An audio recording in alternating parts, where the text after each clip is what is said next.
and welcome back to For the Culture, right here on your source for cool jazz and more, WEAA 88.9 FM and WEAA.org, absolutely, the voice of the community. I'm your host, Farajii Muhammad.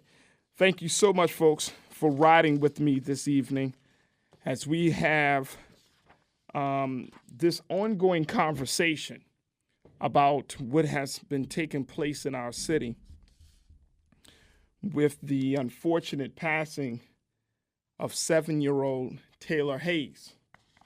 And tonight, we want to do our part to have a conversation about this, to continue from what my colleague, Dr. K, has been talking about.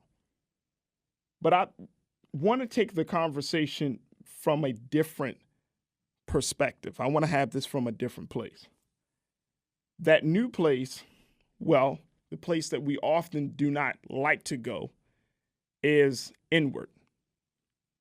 A place where we tend to look at ourselves outside of the issue, outside of the problem, more so than inside.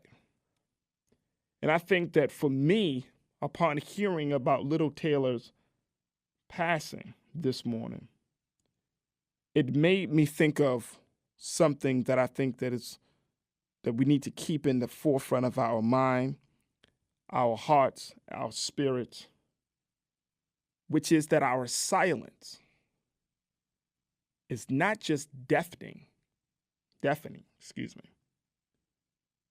but it's also a sign of us being dead. And that's a hard pill to take.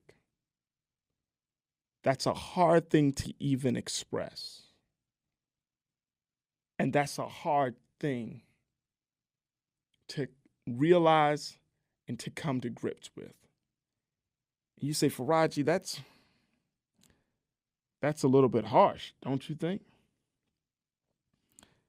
We are exactly 2 weeks from the shooting of little Taylor.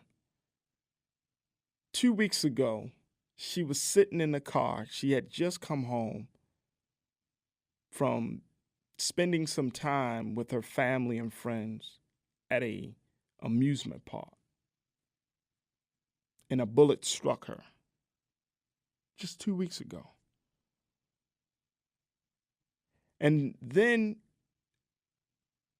the ordeal of her fighting for her life began 2 weeks ago. Within that 2 weeks, an arrest was made. Within that 2 weeks, questions were asked. But also, within that 2 weeks, no one has yet to come forward. The fact that police and others, including council people, I saw Councilman Brandon Scott put on his Facebook page this morning, please, if anyone has any information, please come forward. The fact that the police are asking for more information. Just a few days ago, they put out footage about a white Mercedes-Benz, looking for more details from that. But the fact that the police and the city council folks and others have to beg for someone to speak up is a real problem, Baltimore. That's a real problem. Why should anyone have to beg for justice?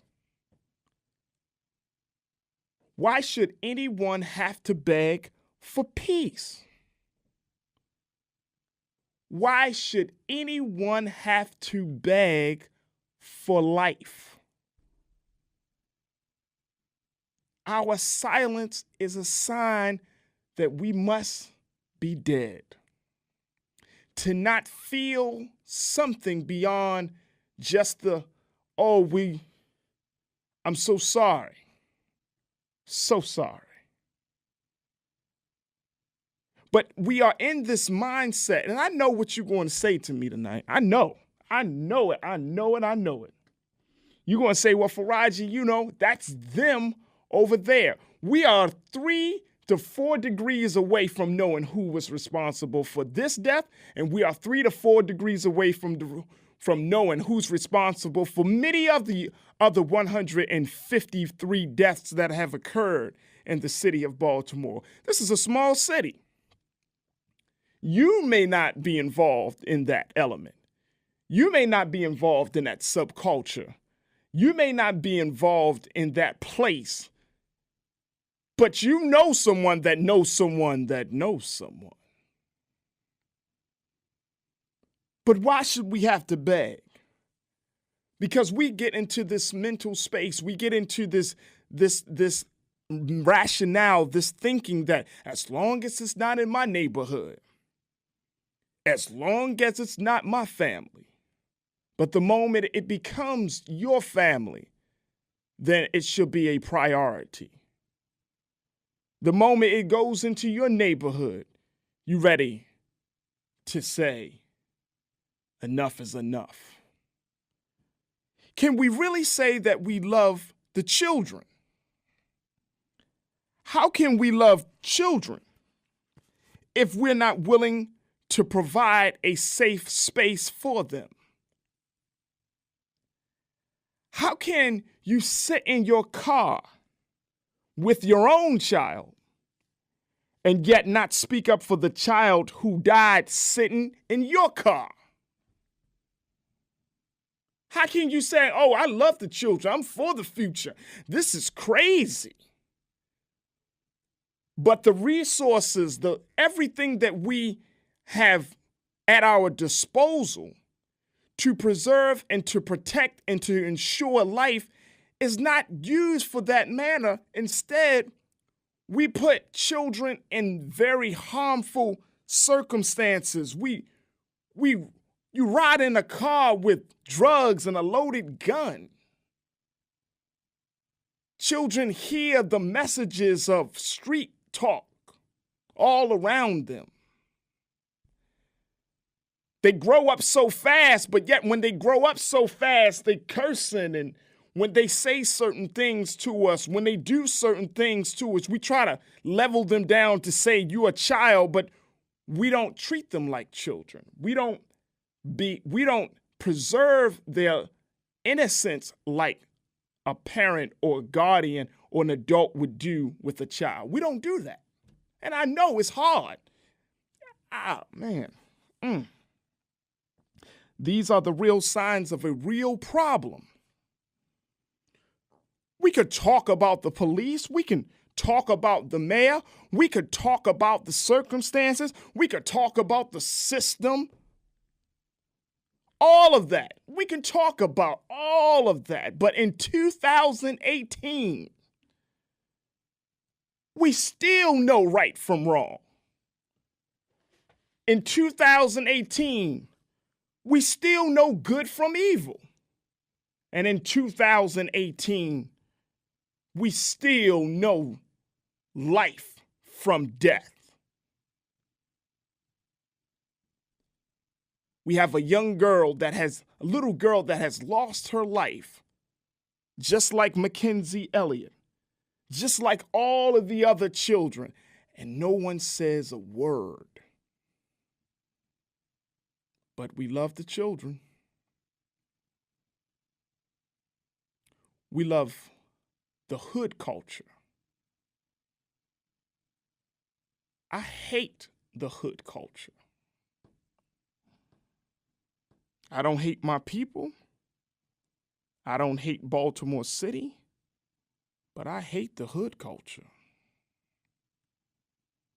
Because that culture that we created glorifies our ignorance and fantasizes our death. I hate the hood culture because it has made us other than who we are. It has taken the feelings out from the heart. The hood culture, it made us cold, man. The hood culture has made us like animals, where we only think about ourselves at the expense of our own family, at the expense of our own communities, at the expense of our own people. The hood culture. We don't talk about that. We'd rather talk about everything else, but the reality is we created this culture. We've come out of this culture. We try to run away from this culture. But the culture still exists, and that's what we're seeing in Baltimore City. I want us to look inward, Baltimore. I want us to take a look deep down inside, especially us, Black Baltimore, because we are creating our own monster within ourselves.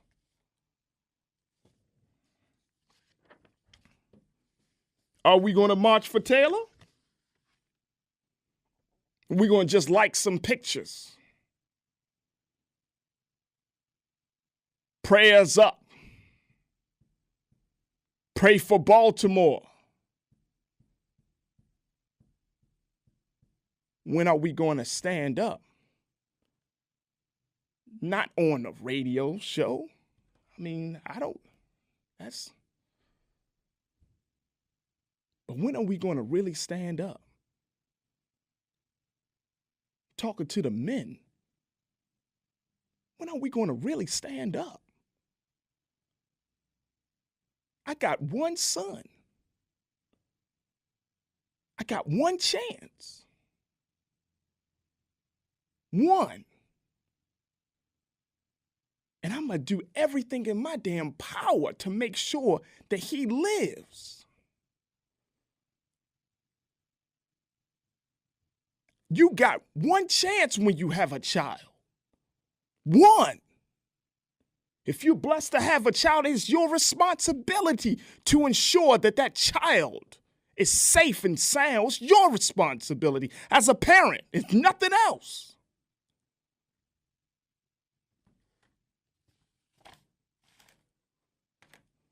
We killing ourselves for nothing.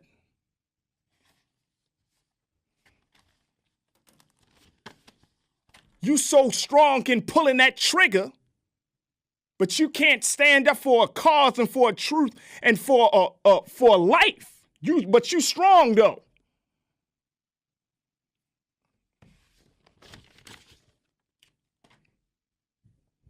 We got to say enough is enough. Otherwise, we are all culpable, all responsible for the destruction of our own community. We're going to take a break. When I come back, I want to hear what you got to say. 410-319-8888. It's For the Culture here on WEAA.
Peace and welcome back to For the Culture. right here on your source for cool jazz and more, WEAA 88.9 FM and WEAA.org. Absolutely the voice of the community. All right. I said my piece. Well, maybe a little bit. I want to hear what you got to say. We're talking about the unfortunate death of Taylor Hayes, but more than just her death, I want to talk about us. And when is enough really enough? I talked about Mackenzie Elliott, 3 years old, who was shot and killed in 2014.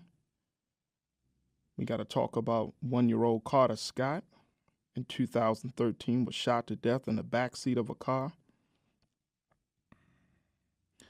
Can we talk about the little sister in D.C., Micaiah Wilson, 10 years old, heading to an ice cream truck, hitting the car, hitting the chest. She was at home Monday night when a car pulled up, a black Infiniti, pulled up on 53rd Street, Northeast D.C. 3 gunmen came out. Listen to this, man. They came out of the black Infiniti and just opened fire indiscriminately. They opened fire when children were on a playground. 15 to 20 people running in terror in D.C. Micaiah Wilson, little Micaiah, was caught in the crossfire. Them cowards jumped back into their car and kept it moving. The mother comes out.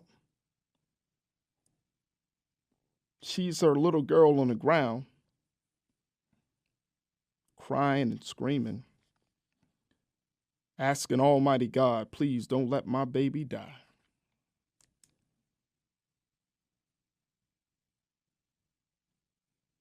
This is the culture.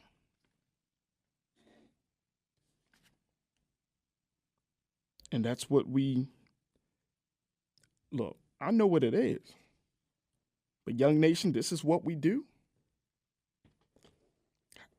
Have a conversation with your children, man.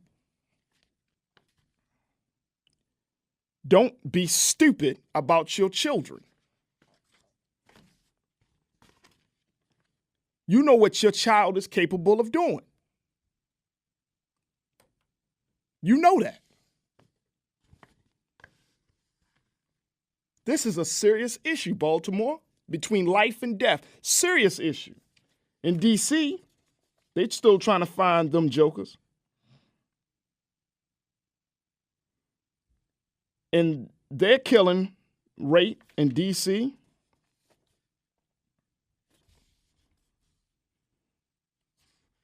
They have 80, as of right now, they have 83 homicides in 2018. It's up from 57 homicides during the same time period last year, according to their figures. We had 154.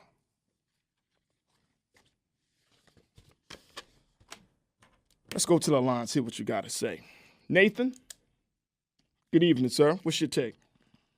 My take is you're taking the burden completely off of the society, just like Malcolm X said, and putting it on the black community.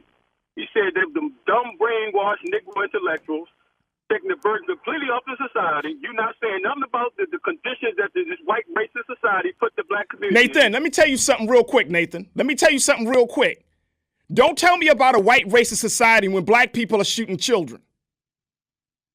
All right, let's be for real, Nathan. Let's be for real. Black people are shooting and killing children.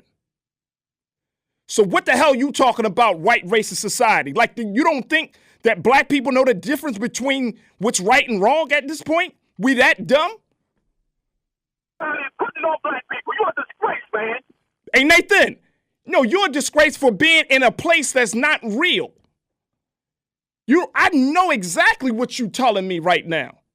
But the fact is, it was a black person that shot that little girl in D.C. and in Baltimore. So what you saying, Nathan?